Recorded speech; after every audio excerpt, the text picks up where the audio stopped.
शायरी का जो समझता था वो खुद को पैंथर, तो बहरों में लफ्ज लिखते हो गया फिर पैंचर।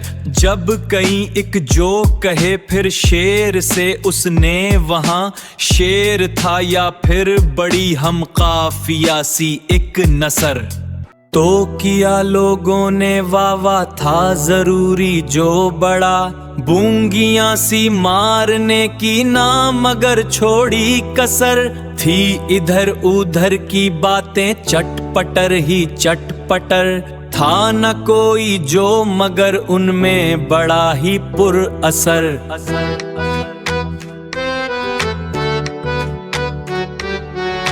थी रटी तकरार एक ढोला पटोला माहिया, लस्ट का था एक जुनूनी सा बड़ा सीधा सफर। शेर उसके मैं सुनाऊं तो सुनो फिर गौर से, चल चले फिर हम पटोला वहां जहां पे है कमर।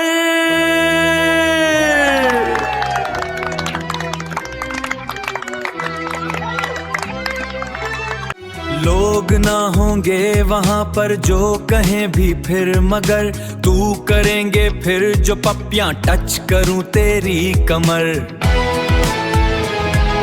ठरकियों ने दाद दी उसको बड़ी ही जो उधर, तो चले उठकर सभी बाज़ौक थे जो वहां बशर।